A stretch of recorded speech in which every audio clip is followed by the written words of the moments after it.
Un trago derramado en un club exclusivo de la mafia puede costarte la vida, pero corregir al jefe, eso suele ser una misión suicida. Elena Vázquez era solo una mesera intentando desaparecer, una mujer que sabía que la mejor manera de seguir con vida era permanecer invisible. Pero cuando bajó la vista al libro de contabilidad de la mesa 4, los números no solo bailaron, gritaron. Era un error que valía millones de pesos. Y en contra de su buen juicio, abrió la boca. Pensó que estaba firmando su sentencia de muerte. En cambio, estaba a punto de reescribir las reglas del hampa. Así es como una mesera se convirtió en la jefa. El diseño de la jaula dorada estaba hecho para la privacidad, pero el sonido viajaba de maneras extrañas a través de los pulidos suelos de mármol. Elena Vázquez lo sabía mejor que nadie. Sabía que en la mesa 7 les gustaba el whisky puro y las conversaciones discretas, y que el reservado del rincón más alejado, la mesa 1, era el centro de gravedad de todo el establecimiento. Allí se sentaba Lorenzo Moncada. Lorenzo no era solo un cliente, era la razón por la que la ciudad respiraba o se asfixiaba, según su humor. Era un hombre de ángulos afilados y trajes aún más afilados. Su cabello oscuro peinado hacia atrás, sus ojos del color de un espresso frío. Esa noche, el aire a su alrededor era lo suficientemente denso como para asfixiar a un canario. Elena ajustó la bandeja sobre su hombro, con los nudillos blancos. Tenía 32 años, ojos cansados y una mente que se movía más rápido de lo que su posición en la vida le permitía. Había pasado los últimos 3 años tratando de ser aburrida. Ser aburrida era seguro. Ser aburrida no llamaba la atención de hombres como Lorenzo Moncada. ¿Quiere que le rellene el vaso, señor Moncada?, preguntó, con voz firme, los ojos bajos hacia la superficie de la mesa. Lorenzo no levantó la vista. Estaba completamente concentrado en una pila de documentos que su subalterno, un hombre de cuello grueso llamado Marcos Cisneros, había dispuesto entre los vasos de cristal. Los manifiestos de envío, debido al clima caótico en el Atlántico, nos retrasaron, decía Marcos, con una voz suntuosa de falsa confianza. Perdimos un 2% en gastos generales, jefe. Es solo el costo de hacer negocios en invierno. Las tarifas portuarias en Veracruz se comieron el resto. Lorenzo golpeó un bolígrafo de oro contra el libro de contabilidad encuadernado en cuero.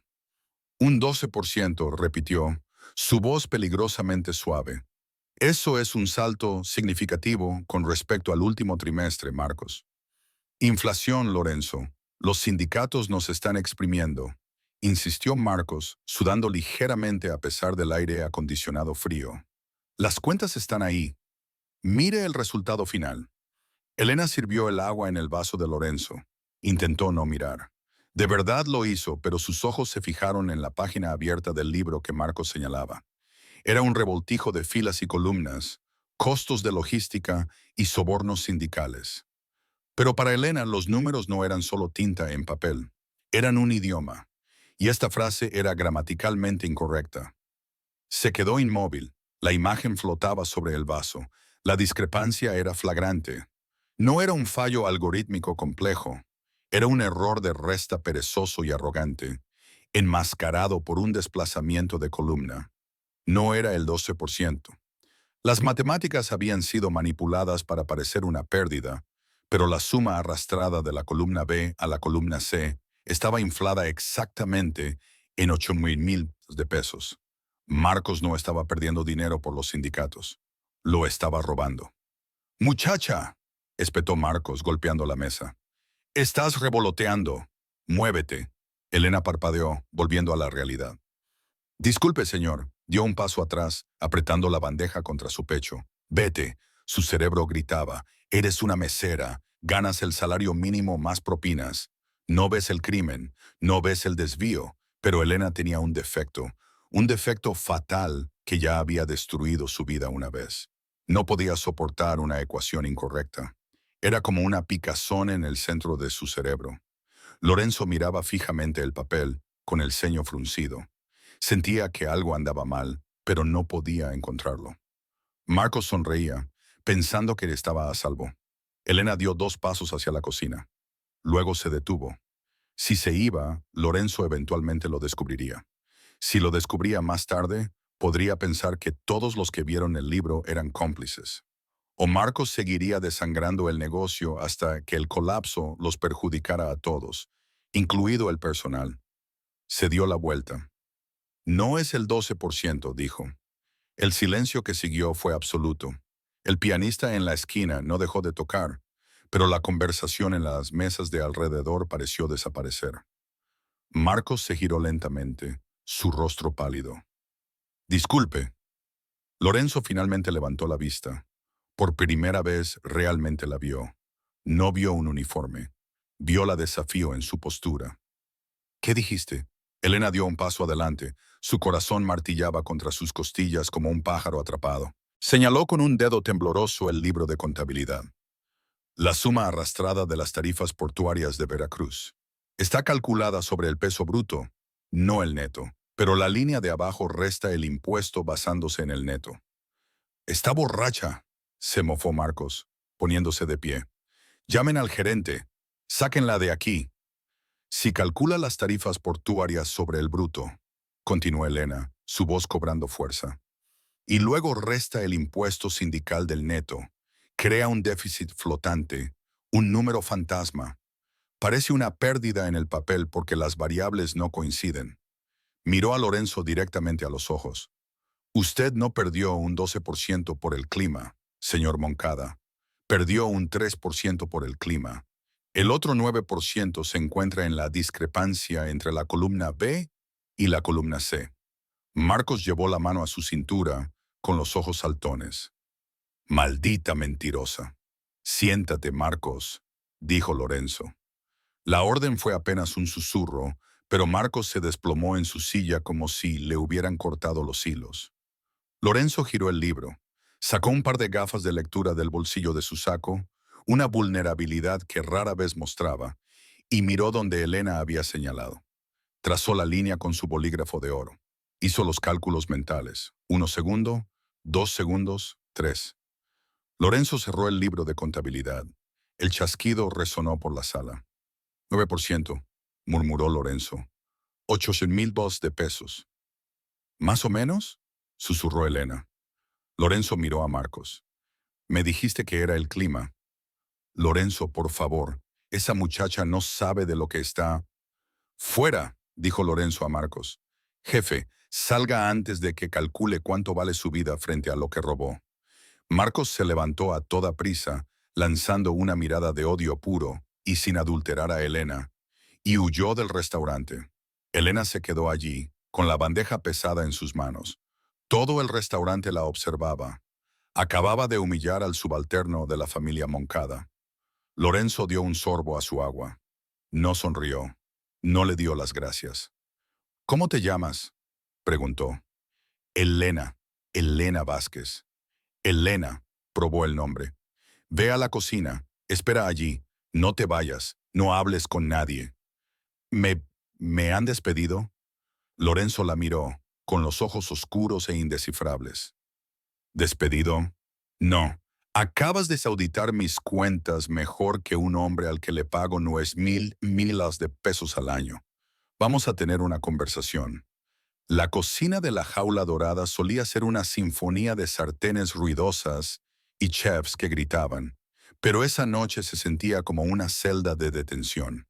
Elena se sentó en una caja de cebollas cerca de la salida trasera, con las rodillas pegadas al pecho. Cada vez que se abrían las puertas batientes, se sobresaltaba. «¿Estás loca?»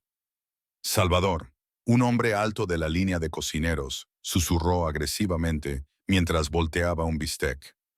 «Corregiste al arquitecto en público. Marcos te va a despellejar viva en el estacionamiento». «Lo sé», susurró Elena, mirando sus manos. «No sé por qué lo hice». «Tienes un deseo de muerte, corazón», murmuró Salvador. Ella revisó su reloj. Habían pasado 45 minutos. Quizás Lorenzo se había olvidado. Quizás podría simplemente escabullirse por la puerta trasera, subir a su sedán oxidado y conducir hasta que se acabara la gasolina. Podría cambiar su nombre de nuevo. Ya lo había hecho antes. La puerta trasera se sacudió. Elena saltó, Pero no fue la puerta al callejón la que se abrió. Fueron las puertas dobles al comedor. Dos hombres con trajes oscuros entraron. No eran meseros. Uno era Dante, el jefe de seguridad de Lorenzo, un hombre que parecía tallado en granito. «¡Vázquez!», ladró Dante. Elena se puso de pie, alisándose el delantal. Sus piernas se sentían como gelatina. «Sí, el jefe la espera. Yo... yo realmente debería irme a casa», balbuceó Elena. «Mi turno terminó hace 10 minutos». Dante no se rió, simplemente mantuvo la puerta abierta. No era una petición. Elena pasó junto a los cocineros, quienes desviaron la mirada. Nadie quería ser testigo de lo que sucedería a continuación. No la llevaron de regreso a la mesa 1. En cambio, Dante la guió a través del comedor, pasando por una pesada cortina de terciopelo y por un pasillo que ella no sabía que existía. Al final del pasillo había una sola puerta de roble. Dante llamó una vez, luego la abrió. Elena entró. La oficina estaba insonorizada. El silencio se posó en sus oídos al instante. La habitación estaba revestida de estanterías llenas de volúmenes encuadernados en cuero, no todos ellos libros. Algunos eran claramente libros de contabilidad que databan de décadas. Un gran escritorio de caoba dominaba el centro de la habitación. Lorenzo Moncada estaba de pie junto a la ventana, mirando las luces de la ciudad. Se había quitado el saco del traje, remangándose las mangas de su camisa blanca. Esto lo hacía parecer menos un mafioso y más un CEO cansado. «Siéntate», dijo, sin darse la vuelta. Elena se sentó en la silla de cuero de respaldo alto frente al escritorio. La silla engulló su pequeña figura. Lorenzo se giró, caminó hacia un aparador y sirvió 2 copas. Líquido ámbar salpicó sobre el hielo. Se acercó y colocó un vaso frente a ella. «¿Un trago? Pareces que te vas a desmayar». «No bebo en el trabajo», dijo Elena automáticamente. «Ya no eres una mesera, Elena. Así que las reglas han cambiado». Lorenzo se sentó en el borde de su escritorio, cruzando los tobillos. La estudió con una intensidad que le erizó la piel. «¿Quién eres?» «Te lo dije, Elena Vázquez». «Hice una verificación de antecedentes sobre Elena Vázquez mientras temblabas en la cocina», dijo Lorenzo con calma. «Elena Vázquez tiene un número de seguridad social que se emitió hace 3 años en Jalisco. Antes de eso no existía». Elena apretó los reposabrazos de la silla. «Solo quiero hacer mi trabajo». «Tienes un talento para los números», dijo Lorenzo, ignorando su súplica. «Esa detección que hiciste esta noche no fue intuición, fue entrenamiento.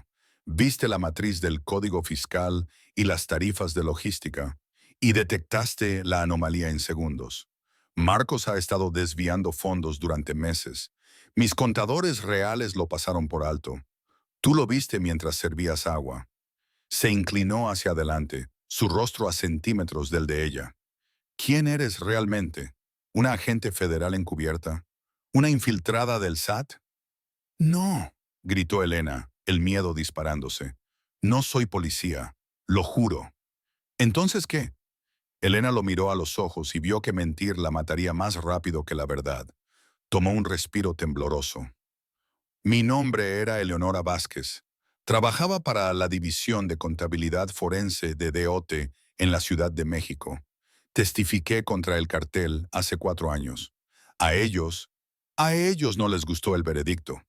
La expresión de Lorenzo cambió. Respeto, sorpresa. «¿Protección de testigos?», preguntó. «Me encontraron en el programa», susurró Elena. «Huí, creé a Elena, solo quería ser invisible. Por favor, señor Moncada, si usted lo descubrió en 45 minutos, otros también pueden hacerlo. Solo necesito irme». Lorenzo se levantó y regresó detrás de su escritorio. Abrió un cajón y sacó una pila de archivos, carpetas gruesas y desordenadas sujetas con ligas. Las golpeó contra el escritorio. «No puedes irte», dijo Lorenzo. «¿Por qué?». «Porque Marcos tiene amigos, está humillado. Si sales por esa puerta, no llegarás a tu coche. Tendrá un sicario tras de ti antes de que cruces la calle». Elena sintió que la sangre se le escurría del rostro. «¿Así que estoy muerta de todos modos?». No, dijo Lorenzo. Apoyó la mano en la pila de archivos. Estás bajo mi protección ahora, pero la protección cuesta dinero y cuesta lealtad. Empujó la pila de archivos hacia ella. ¿Qué es esto?, preguntó. Esto, dijo Lorenzo, es la pesadilla que me dejó mi padre. 6 años de cuentas lavadas, empresas fantasma y holdings offshore tan enredados que no puedo acceder a la mitad de mi propio dinero. Mis contadores son idiotas o ladrones. Necesito a alguien que pueda ver el código. La señaló. Arreglas mis libros, Elena. Descubres quién más me está robando. Llevas orden a este desorden. A cambio, Marcos no te toca. Nadie te toca. Elena miró la montaña de papeleo. Era el sueño de un contador forense y la pesadilla de un civil. Era la evidencia de miles de crímenes. ¿Y si me niego? Lorenzo sonrió, pero la sonrisa no le llegó a los ojos. Entonces te deseo la mejor de las suertes con Marcos. Elena extendió la mano y tomó el archivo superior. Lo abrió. Los números eran caóticos. Un desastre de mala gestión. Su cerebro inmediatamente comenzó a organizarlos, a ordenar el caos. Necesito un bolígrafo rojo, dijo suavemente, y una calculadora. Lorenzo abrió su cajón y deslizó un pesado y caro bolígrafo de pluma y una calculadora sobre la caoba. Bienvenida a la familia, Elena. El sol aún no salía, pero la ciudad comenzaba a cambiar del negro a un morado amoratado. Dentro de la oficina, el tiempo se había suspendido. Elena se había quitado sus cómodos zapatos de mesera hacía horas. Estaba arrodillada sobre la costosa alfombra persa, rodeada por un mar de papel. El escritorio no era lo suficientemente grande para el extenso mapa de corrupción que estaba desentrañando, así que se había trasladado al suelo. Lorenzo se había quedado. No la había acosado, sin embargo. Se sentó en su silla leyendo informes, haciendo llamadas en italiano susurrado, ocasionalmente observándola. Ella estaba en un trance. La máscara de mesera había desaparecido. Esta era Eleonora Vázquez, la prodigio que podía rastrear un solo dólar a través de 5 empresas fantasma en las Islas Caimán. «Tienes que ver esto», dijo, con voz ronca. Lorenzo dejó su teléfono inmediatamente. Se movió al suelo, agachándose junto a ella. No le importó el pliegue de sus pantalones. «¿Qué es?» «No era solo Marcos», dijo Elena, señalando un complejo diagrama que había dibujado en un bloc de notas. Marcos era la distracción.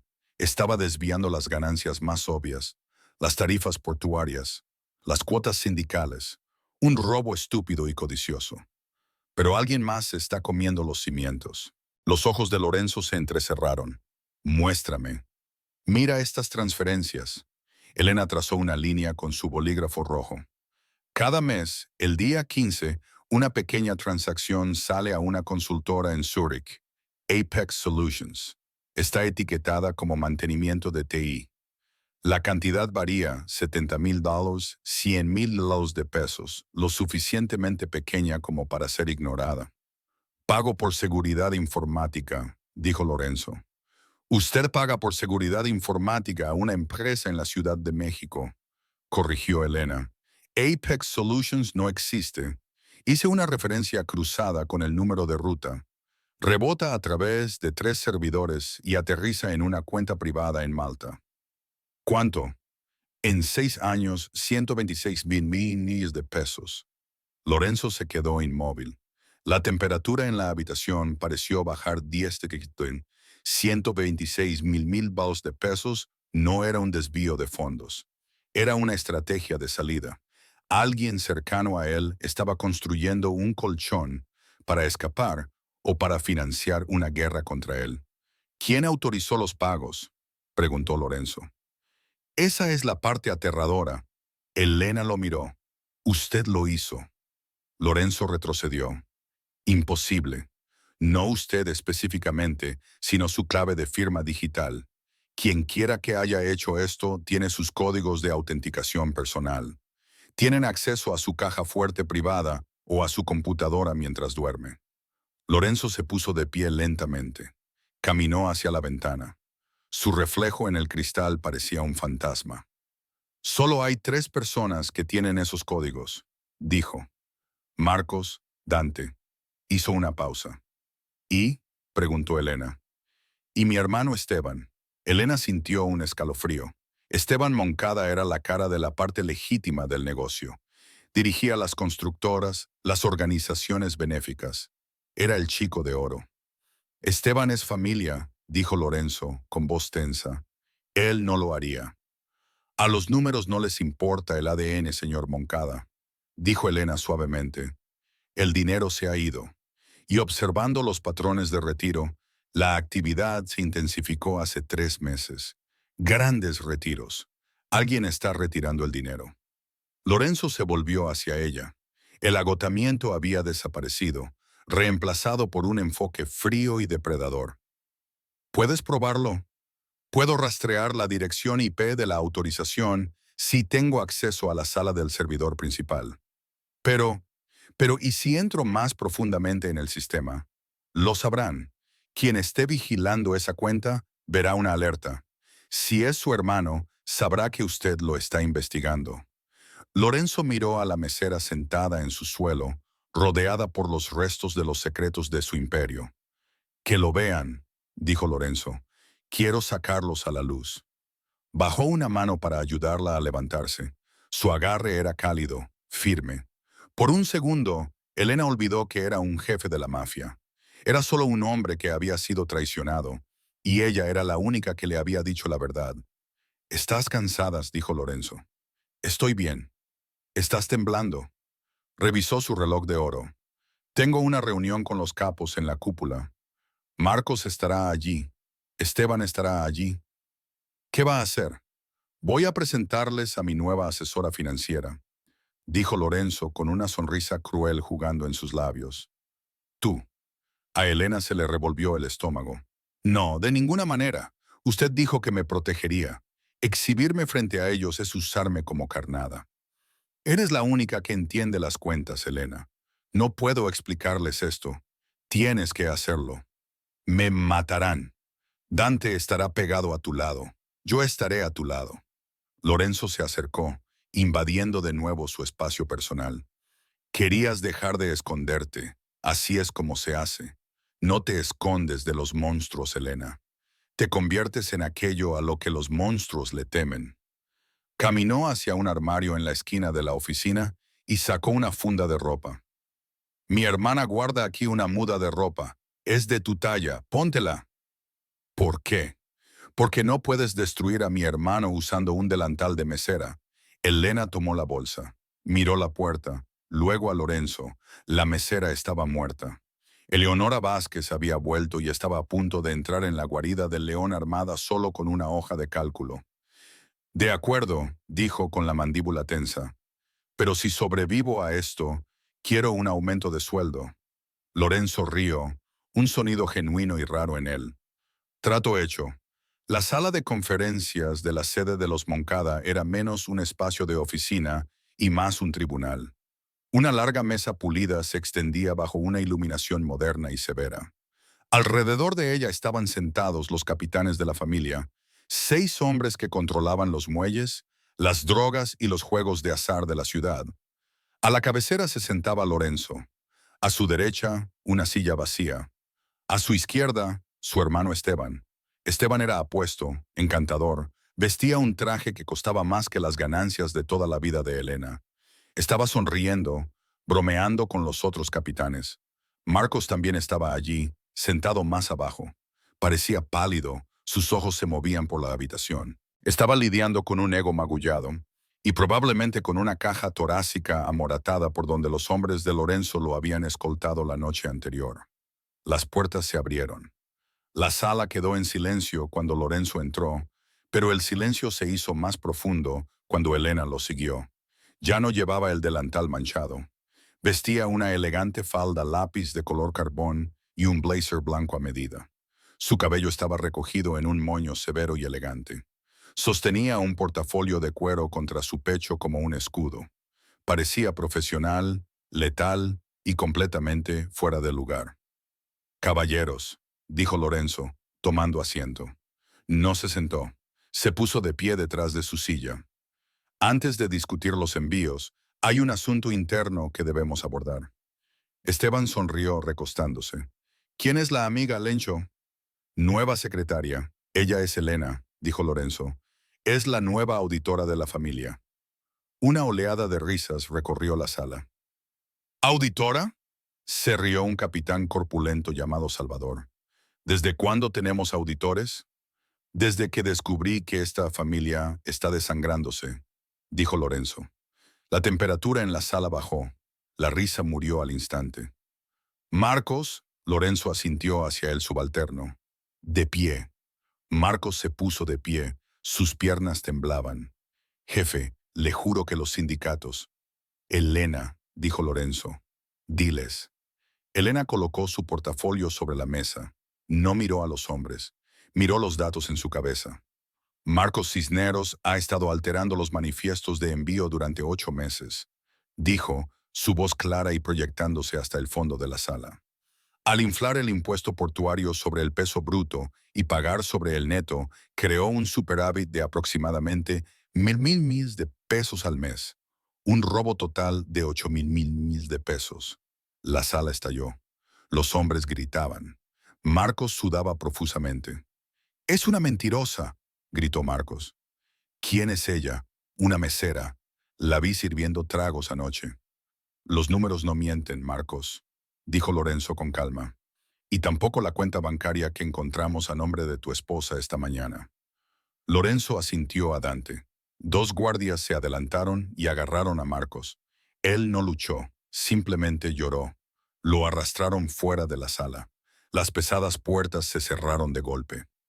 «Ahora que las nimiedades están arregladas», dijo Lorenzo, sentándose, «hablemos de los millones». Giró la cabeza lentamente hacia la izquierda, hacia Esteban. La sonrisa de Esteban no había vacilado, pero sus ojos se habían endurecido. «Millones, Lencho, estás dramatizando». «Elena», dijo Lorenzo. Elena tomó aliento. Esta era la parte peligrosa. «Hay una cuenta etiquetada como Apex Solutions», dijo Elena. Sintió la mirada de Esteban sobre ella como un peso físico. 126.000 palos de pesos transferidos en 6 años, autorizados por la clave privada del jefe. Esteban rió. «Así que, Lorenzo gasta dinero. Tiene gustos caros». «El dinero no fue a proveedores», dijo Elena.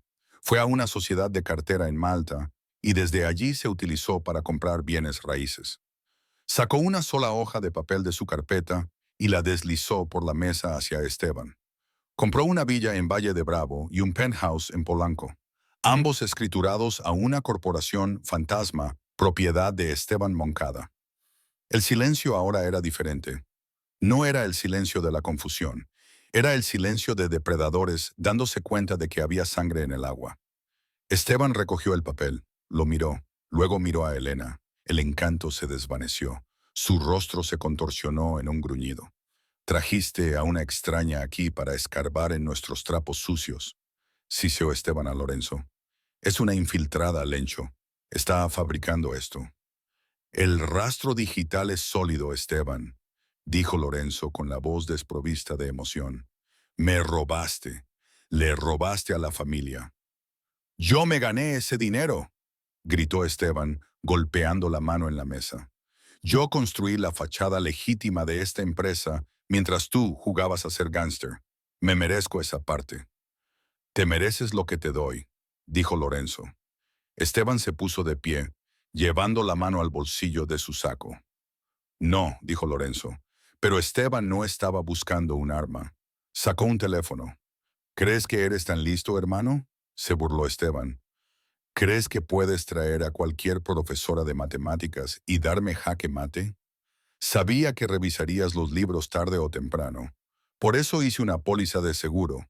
Esteban presionó un botón en su teléfono. De repente, las luces de la sala de conferencias parpadearon y se apagaron. Los cierres electrónicos de las puertas hicieron clic. No se abrieron, sino que se bloquearon por completo. «¿Qué hiciste?», exigió Lorenzo, poniéndose de pie. «Apex Solutions no era solo una cuenta bancaria», rió Esteban en la oscuridad. «Es una puerta trasera a la seguridad del edificio. Yo controlo las salidas y yo controlo la ventilación. Un silbido comenzó a salir de los conductos de ventilación de arriba. ¡Gas!, gritó Dante. ¡Gas! ¡Pónganse las máscaras! Pero no tenían máscaras. «Yo salgo de aquí», dijo Esteban, la luz de su teléfono iluminando su rostro maníaco. «Las puertas se abrirán para mí. El resto de ustedes pueden dormir». Caminó hacia la puerta. El teclado emitió un pitido verde para él. Elena tosía. Miró el iPad que Lorenzo había dejado sobre la mesa. Estaba conectado a la red interna. «¡El código!», jadeó, agarrando la tableta. «Está usando un control remoto de anulación». «¿Puedes detenerlo?». Lorenzo la agarró del brazo, tirándola al suelo, donde el aire estaba más despejado. «No puedo detener el gas», tecleó Elena furiosamente, con los ojos llorosos. «Pero puedo cambiar los permisos». Esteban estaba en la puerta. Empujó el picaporte. No se movió. Empujó de nuevo. Cerrado. «¿Qué?», gritó Esteban, golpeando la puerta. «¡Ábranla!». Elena levantó la tableta, su visión borrosa. «Acabo de cambiar la contraseña raíz. Nadie sale». «¡Ábranla!», gritó Esteban, volviéndose hacia la sala llena de sicarios tosiendo y enojados. «No hasta que apagues el gas», jadeó Elena. Esteban miró a su hermano. Lorenzo estaba de pie, con un pañuelo en la cara, un arma en la mano apuntando directamente a Esteban. «¡Apágalo, Esteban!», ordenó Lorenzo. Esteban miró el arma, luego el teclado. Tocó su teléfono furiosamente. El silbido se detuvo. Las luces volvieron a parpadear. Los ventiladores de ventilación rugieron, succionando el gas. Esteban se desplomó contra la puerta, derrotado. Lorenzo se acercó a su hermano. No gritó, solo parecía decepcionado. «Llévenselo», dijo Lorenzo a los guardias. Mientras arrastraban a Esteban, Lorenzo se volvió hacia Elena. Ella estaba desplomada en su silla, jadeando por aire puro. Sirvió un vaso de agua y se lo entregó. «Hackeaste mi sistema de seguridad», señaló. «Solo corregí la variable». Ella logró sonreír. «Recuérdame nunca hacerte enojar», dijo Lorenzo. Pero había una mirada en sus ojos que no era solo gratitud, era asombro. La adrenalina del enfrentamiento en la sala de juntas ni siquiera se había desvanecido cuando la primera bala destrozó el cristal del vestíbulo de abajo. La remoción de Esteban había sido limpia, pero las consecuencias eran caóticas. En el Hampa, una familia que lucha contra sí misma es una familia que sangra, y los tiburones pueden oler la sangre a kilómetros de distancia. Esteban no solo había estado robando dinero, había estado pagando un seguro. El dinero de Apex Solutions no estaba comprando bienes raíces en Malta para la jubilación. Era un pago inicial al cartel de los Ruiz.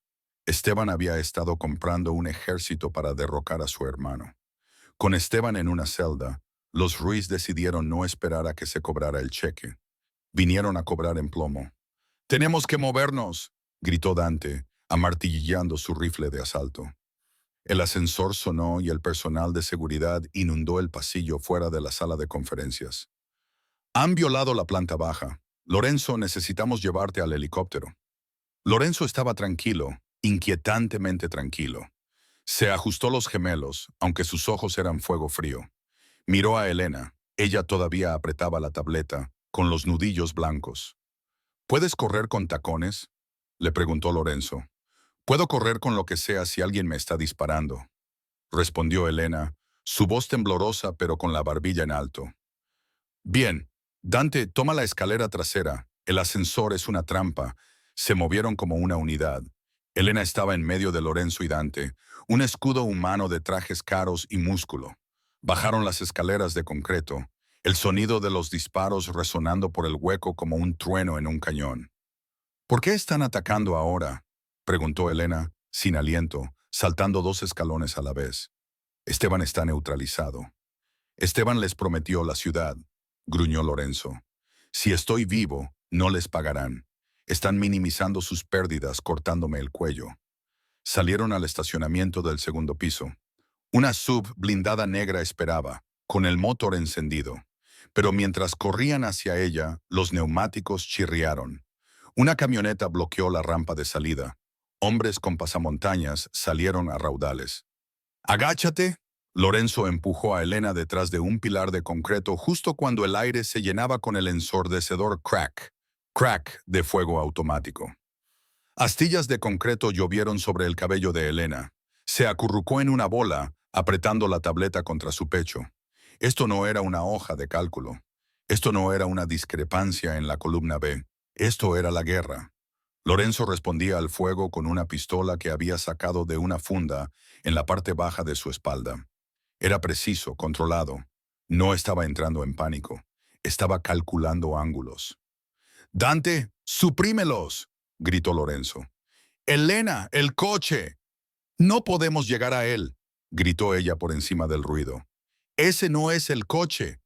Lorenzo la miró, sus ojos fijos en los de ella. El Tesla, 3 filas atrás, el gris. «¿Qué? Está conectado a la red. ¿Puedes conducirlo de forma remota?» Elena miró la tableta en sus manos. Tenía acceso de root a la red del edificio. El garaje era un garaje inteligente. Los coches estaban en el Wi-Fi local para actualizaciones. «Puedo intentar invocarlo». «Hazlo ahora». Los dedos de Elena volaron por la pantalla. Su mente se disoció del miedo. Los disparos se convirtieron en ruido de fondo. El código era la única realidad. Encontró la identificación del vehículo. Omitió la autenticación del usuario. Activó el protocolo de invocación. Anular sensores de seguridad. Velocidad máxima. Al otro lado del garaje, los faros de un elegante sedán gris se encendieron. El motor zumbó. Un silbido eléctrico agudo. «¡Se acerca!», gritó Elena. Tocó la pantalla. El Tesla se lanzó hacia adelante. No tenía conductor, pero tenía un objetivo. Aceleró con la violencia silenciosa de un motor eléctrico, chocando contra el flanco de la camioneta de los atacantes con la fuerza de un misil. El impacto fue atronador. La camioneta se volcó sobre 2 ruedas y se estrelló de lado, aplastando la cobertura que usaban los tiradores. «¡Muévete!». Lorenzo la agarró de la mano. Corrieron pasando los restos. Los atacantes, aturdidos y dispersándose, se lanzaron a la sub blindada de Lorenzo. Dante saltó al asiento del conductor, metió reversa y los hizo girar, rugiendo hacia la rampa de salida que el Tesla acababa de despejar. Mientras salían a toda velocidad a las calles de la ciudad, mezclándose con el caos del tráfico de la hora pico para desaparecer, Lorenzo miró a Elena. Ella temblaba. El bajón de adrenalina la golpeaba con fuerza. Él metió la mano en la nevera entre los asientos y le entregó una botella de agua.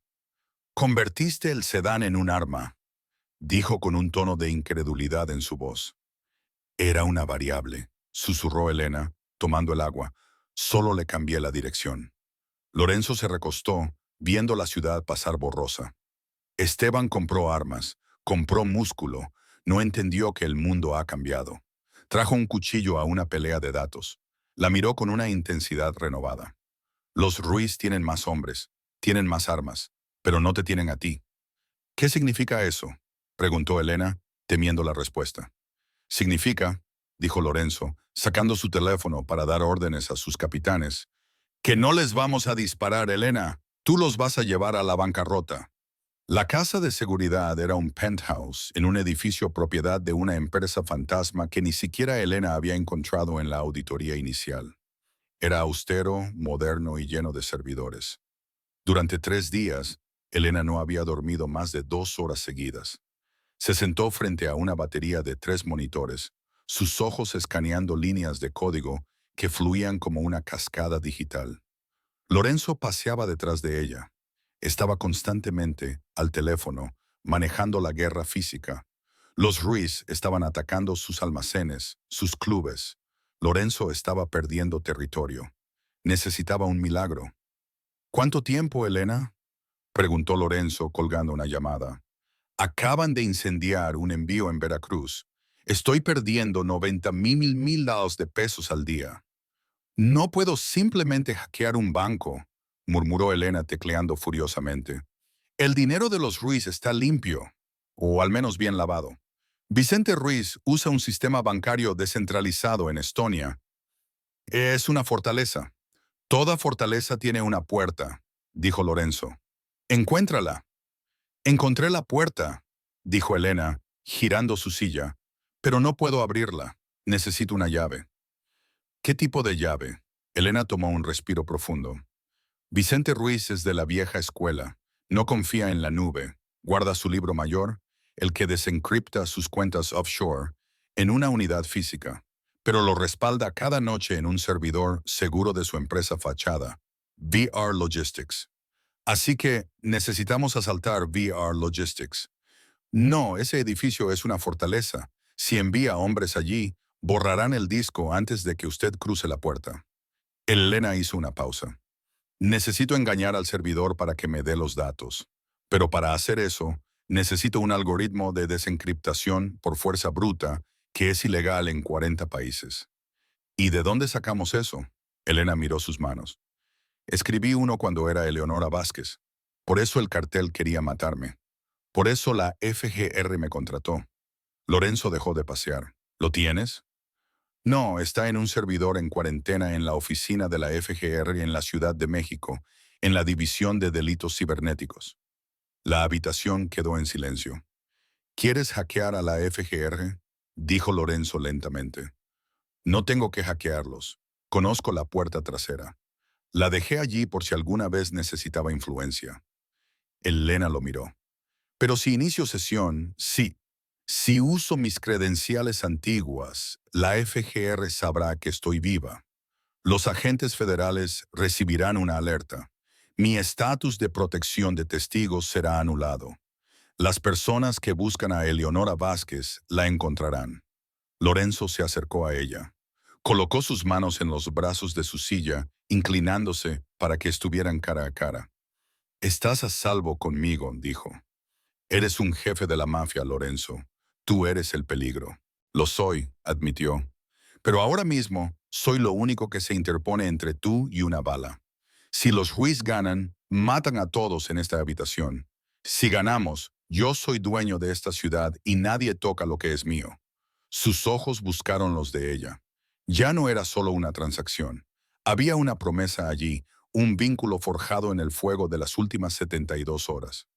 Si hago esto, dijo Elena, con voz firme, no puedo volver a ser mesera. No puedo volver a ser invisible. ¿Por qué querría ser invisible? Lorenzo le tocó la mejilla, su pulgar rozando la línea de su mandíbula. Tú brillas, Elena. Elena se volvió hacia el teclado. Su corazón latía con fuerza, no por miedo, sino por una extraña y aterradora euforia. Había terminado de esconderse. De acuerdo, tecleó un comando. Iniciando conexión cifrada. Inició la conexión. Enrutó su señal a través de servidores en Beijing, pasando por un satélite en Brasil, y envió un ping a la oficina de la FGR en la Ciudad de México. Eleonora Vázquez, contraseña. La pantalla parpadeó en rojo, luego en verde. Acceso concedido. Estoy dentro, susurró, descargando el paquete. Apareció una barra de progreso, 10%, 40%, 80%. Lo están rastreando, dijo, viendo aparecer una segunda ventana. Están siguiendo la señal. Córtala, ordenó Lorenzo. Todavía no, 95%. Elena, córtala. Hecho. Golpeó la tecla Enter, cortando la conexión instantáneamente. Se giró. Ya tengo el algoritmo. Vamos de casa. Elena cargó el programa. Apuntó al servidor de VR Logistics. El algoritmo era un ariete digital. No pidió una contraseña. Desmanteló el candado. En la pantalla, un muro de números se disolvió. Aparecieron cuentas, saldos, números de ruta, nombres de jueces corruptos, políticos sobornados y la masiva bóveda oculta de la fortuna de la familia Ruiz. 3.200 milimilos de pesos, respiró Elena. Líquido. ¿Puedes moverlo? Preguntó Lorenzo. Puedo hacer algo mejor. Elena sonrió, una sonrisa aguda y peligrosa que reflejaba la de Lorenzo. Puedo congelarlo y luego puedo reportarlo al SAT como financiamiento terrorista. ¡Hazlo! Elena presionó la tecla. En un instante, el imperio de los Ruiz no solo perdió dinero, se volvió radiactivo. Sus activos fueron congelados globalmente. Cada tarjeta de crédito fue declinada. Cada transferencia bancaria se detuvo. No podían pagar a sus soldados. No podían comprar balas. Está hecho, dijo Elena, recostándose. Están en bancarrota. Y para mañana por la mañana, los federales estarán tocando la puerta de Vicente Ruiz. Lorenzo miró la pantalla, luego a Elena, le tomó la mano y besó los nudillos. Ahora, dijo, vamos a finalizar la fusión. La reunión se programó para la medianoche en el punto álgido de una tormenta que se avecinaba. La ubicación era el deshuesadero, una franja de muelles industriales abandonados en el extremo oriental de la ciudad, donde las luces de la calle habían sido destruidas hace años y nunca reemplazadas. Era terreno neutral por tratado, pero en el Hampa, la neutralidad era solo una palabra para un campo de batalla donde los cuerpos aún no habían caído. Dentro de la sub-blindada de Lorenzo, el silencio era ensordecedor. La lluvia tamborileaba un ritmo frenético contra el techo reforzado. Elena se sentó en el asiento trasero, con las manos apoyadas en las rodillas. No temblaban. Miró su atuendo. El uniforme de mesera era un recuerdo lejano, un disfraz de una vida que sentía que pertenecía a una extraña. Esa noche vestía un abrigo de lana blanca, a medida y elegante, ceñido a la cintura con un cinturón. Debajo, un vestido de seda negra. Parecía un espectro, un marcado contraste con la suciedad y el óxido de los contenedores de envío afuera. No tienes que salir del coche, dijo Lorenzo. Su voz era baja, vibrando con una atención que rara vez mostraba. Estaba revisando el cargador de su pistola por tercera vez. Dante y yo podemos entregar el mensaje. Tú eres la arquitecta. No necesitas ser la ejecutora. Elena se giró para mirarlo. En las sombras del coche, Lorenzo Moncada parecía menos un rey y más un hombre preparándose para morir por algo en lo que creía. No te temen ahora mismo, Lorenzo, dijo Elena suavemente. Creen que eres débil porque no respondiste con balas. Necesitan ver el arma que los venció. Si me quedo en el coche, soy solo un rumor. Si salgo allí, soy una realidad. Lorenzo estudió su rostro, buscando el miedo que había visto en la cocina hacía solo unas noches. Había desaparecido.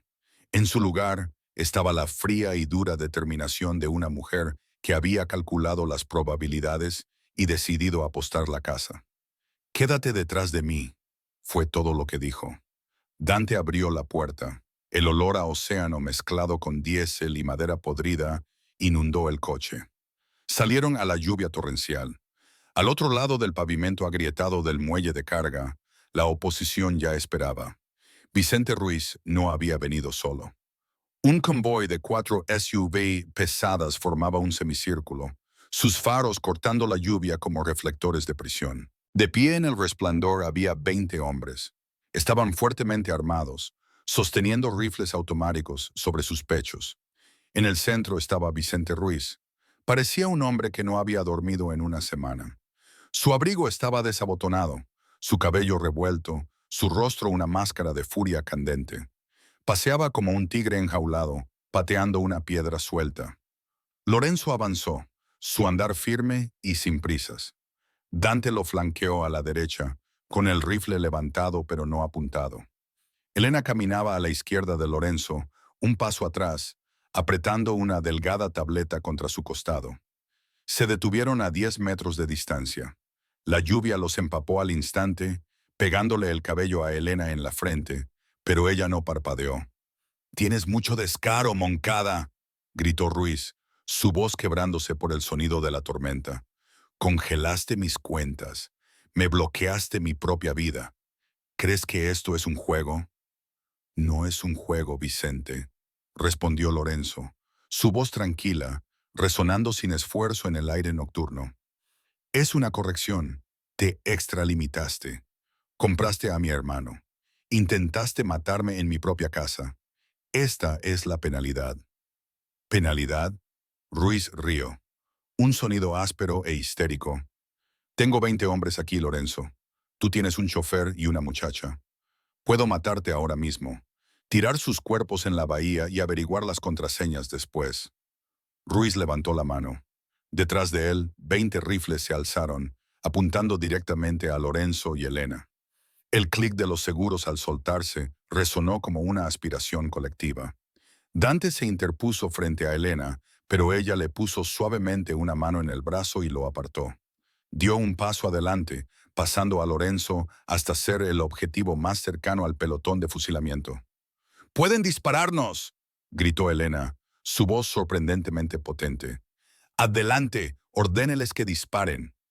Elena, siseó Lorenzo, extendiendo la mano hacia ella. Ella lo ignoró. Fijó sus ojos en Ruiz.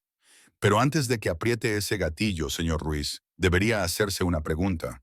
¿Por qué están sus hombres ahí de pie? Ruiz se burló. Porque les pago para que estén allí. ¿Les paga?, preguntó Elena. Tocó la pantalla de su tableta. Porque según el registro bancario global que estoy viendo, la transferencia bancaria para su pago semanal estaba programada para las 9 a.m. de esta mañana. Fue rebotada. Fondos insuficientes. El silencio que siguió fue más pesado de lo que habrían sido los disparos. Varios de los hombres detrás de Ruiz cambiaron su peso. Sus ojos se desviaron de lado. «¡Es un error!», gritó Ruiz, agitando el brazo. «El banco cometió un error. Les pagaré el doble en efectivo mañana». «Él no tiene efectivo», anunció Elena, dirigiéndose directamente a los mercenarios. Ya no le hablaba al jefe, le hablaba a la mano de obra. Los activos de Vicente Ruiz están actualmente congelados bajo una alerta federal por sospecha de financiamiento terrorista. Eso significa que cada bóveda física que posee está siendo vigilada por la FGR en este momento. Si van a sus casas de seguridad para obtener su efectivo, no encontrarán dinero. Encontrarán un equipo SWAT. Ruiz sacó una pistola de su cintura y la apuntó directamente al pecho de Elena. Su mano temblaba. «¡Cállate! ¡Cállate, bruja! ¡Te mataré!». «Mátame», dijo Elena, su voz bajando a una calma mortal. «Y la clave de encriptación muere conmigo. La alerta en sus cuentas se vuelve permanente. Nunca más verá ni un centavo de esos 3.600.000 de pesos. No será un jefe, Vicente. Será un pordiosero. Estará pidiendo limosna en las calles del territorio que solía poseer». Dio un paso más cerca del cañón de la pistola. «Dispárame y se condenará a la pobreza». Ruiz se quedó paralizado. El cañón vaciló. En el Hampa, la muerte era un riesgo laboral. Pero la pobreza era un destino peor que la muerte. Ser despojado de poder, de influencia, de la capacidad de comprar seguridad. Esa era la verdadera pesadilla. «¿Qué quieres?», susurró Ruiz, la lucha desvaneciéndose de él con la lluvia. «Quiero que mire su teléfono», dijo Elena. Ruiz frunció el ceño, metió la mano en su bolsillo con la mano libre y sacó su smartphone. «Le voy a dar una demostración», dijo Elena. «Mire su cuenta corriente personal, la que usa para su hipoteca, la que está a nombre de su esposa». Ella tocó su tableta. Ruiz miró su pantalla, sus ojos se abrieron de horror. Está en cero, se ha ido». «Lo acabo de mover», dijo Elena. «Lo borré». «¡Puf! Vuélvelo a poner». «Suelta el arma». Ruiz dudó. Miró a sus hombres. Ya no lo miraban a él. Miraban a Elena con una mezcla de terror y asombro. Eran mercenarios. Seguían el dinero. Y el dinero estaba actualmente de pie, con un abrigo de lana blanca, sosteniendo una tableta como si fuera la tabla de los mandamientos. Uno de los guardias detrás de Ruiz bajó su rifle, luego otro. «Jefe», dijo uno de los hombres, con voz áspera. «Si los cheques rebotaron, aquí terminamos». «Les pagaré», les gritó Ruiz. «Lo juro». «¿Con qué?», respondió el guardia. «Ella tiene las llaves». El guardia se echó el rifle al hombro, se dio la vuelta y se alejó en la oscuridad. Fue el comienzo de un derrumbe. Uno por uno, los 20 hombres bajaron sus armas. No atacaron a Ruiz. Simplemente lo abandonaron. Se dieron cuenta de que la estructura de poder había cambiado. El rey estaba desnudo. En 60 segundos, Vicente Ruiz estaba de pie solo bajo la lluvia, sosteniendo un arma que se sentía inútil contra la fuerza de la naturaleza parada frente a él. Miró a Elena, luego miró a Lorenzo, quien la observaba con una expresión de orgullo intenso y ardiente. Los hombros de Ruiz se desplomaron. Dejó que la pistola se le resbalara de los dedos. Cayó ruidosamente sobre el concreto mojado. «Ganaste», roncó Ruiz. «Solo devuélveme mi vida». «Te enviaré un boleto de avión», dijo Lorenzo, dando un paso adelante para colocarse junto a Elena. Colocó una mano protectora en la parte baja de su espalda. Un boleto de ida a un país sin extradición en Sudamérica. Elena le otorgará un estipendio mensual suficiente para alquilar un pequeño apartamento y comer comida caliente, pero no lo suficiente para comprar un arma, y ciertamente no lo suficiente para contratar un ejército. «Y si se niega», dijo Elena, «entonces yo presiono enviar en el correo electrónico al fiscal, y en lugar de un pequeño apartamento en Brasil, obtiene una celda de 6 por 8 en el altiplano». Ruiz miró la tableta en sus manos como si fuera un isótopo radiactivo. Asintió lentamente, derrotado. Se dio la vuelta y caminó hacia su coche, un hombre destrozado, despojado de su imperio por una mujer a la que había descartado como mesera. Mientras las luces traseras de Ruiz se desvanecían en la noche lluviosa, la adrenalina finalmente abandonó el cuerpo de Elena. Sus piernas cedieron. Habría golpeado el pavimento mojado si Lorenzo no la hubiera atrapado. Él la levantó, abrazándola con fuerza contra su pecho. Ella hundió su rostro en el hombro de él, inhalando el aroma a lluvia, pólvora y colonia cara. «Te paraste frente a un arma», murmuró Lorenzo en su cabello, con voz áspera. «Mujer imprudente y brillante. Te paraste frente a un arma». «Calculé la probabilidad», murmuró Elena contra su abrigo, aunque su voz ahora temblaba. Era un narcisista. Los narcisistas aman el dinero más de lo que odian a sus enemigos. Fue un riesgo calculado. Lorenzo se echó un poco hacia atrás, enmarcando su rostro entre sus manos. Sus pulgares apartaron las gotas de lluvia de sus mejillas. «No más cálculos esta noche», dijo. «La auditoría ha terminado. Estamos cerrados por negocios». Miró a Dante, quien estaba junto al coche, sonriendo. «Vámonos a casa», ordenó Lorenzo. «¿A la casa de seguridad?», preguntó Dante. «No», dijo Lorenzo, mirando a Elena. «A mi casa, la verdadera. No más escondites». Elena lo miró. La lluvia seguía cayendo, pero ya no sentía el frío. Había pasado 3 años tratando de ser invisible, tratando de ser un cero en la ecuación. Pero mientras Lorenzo la levantaba y la metía en el coche, tratándola como el activo más valioso de su imperio, se dio cuenta de que ya no era una variable. Era la constante. Y así es como un secreto derramado y un punto decimal faltante cambiaron el hampa para siempre. Elena demostró que, en un mundo de músculo y violencia, el arma más afilada es una mente brillante. Lorenzo aprendió que la lealtad no se trata solo de sangre. Se trata de quién está contigo cuando los números no cuadran.